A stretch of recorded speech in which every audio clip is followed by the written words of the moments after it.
జీ5 app download చేసుకుని పూర్తి ఎపిసోడ్లని ఉచితంగా చూడండి. కష్టం వస్తే అమ్మ అని అరిచే వయసులో అమ్మకి కష్టం వచ్చిందని నువ్వు కష్టపడ్డానికి సిద్ధపడ్డావు. నువ్వు నా బిడ్డవి కాదే, నా అమ్మవి. నిజంగా నువ్వు మా అమ్మవే.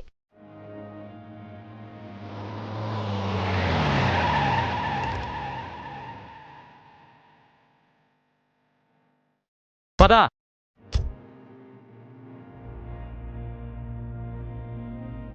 తల్లిదండ్రులు ఎంత బాగా చూసుకుంటున్నా నాకేమిచ్చావనే పిల్లలే కనబడ్డారు కాని ఇలాంటి పాపని నేనెక్కడా చూడలేదండి.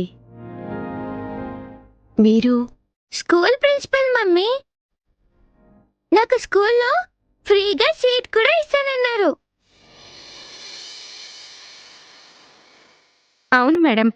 మేడం గారింట్లో నగలెవరో దొంగ వెధవులు కొట్టేస్తే మా ఎస్ఐ గారి వల్ల కూడా కానిది మన తేజ చేసింది. తన తెలివితేటలతో దొంగను పట్టించింది. సెల్లో ఉన్నది 4 కదా, 4 పాలు తెప్పించండి. తీసుకోండి.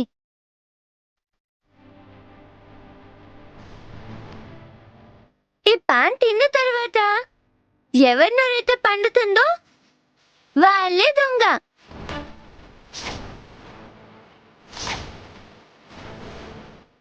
చూసావా, నా నోరు పండలేదు అంటే నేను దొంగను కాదు, వీళ్ళ ముగ్గురే దొంగలు. కాదు, నువ్వే దొంగ. అదేంటి, నోరు పండకపోతే దొంగ కాదన్నావు కదా?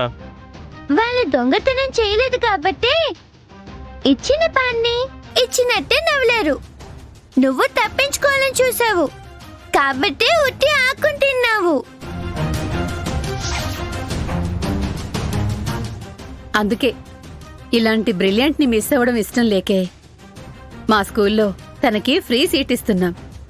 రేపు పాపను తీసుకొని మా స్కూల్కొచ్చేయండి.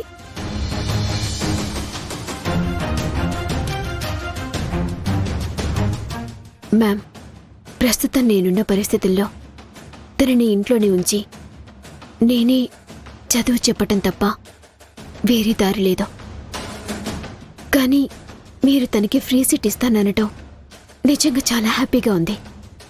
సీటు నేనివ్వలేదండి, తన తెలివితేటలతో తనే సంపాదించుకుంది.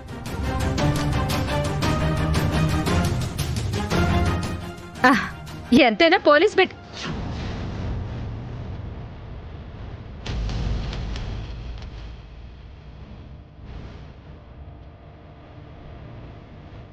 పోలీస్ బిడ్డ. అమ్మా, నువ్వు పోలీస్వా? కాదమ్మా. మరి ఆంటీ ఎంతలా అంది?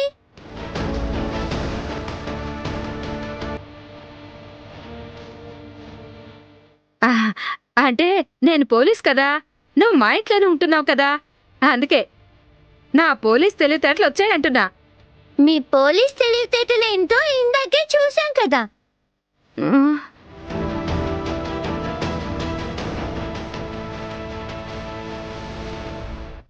సరే మేడం, రేపు పాపను తీసుకుని స్కూల్కి వస్తాం. అలాగే భవానీ, బయలుదేరుతాం. అలాగే మేడం. పద.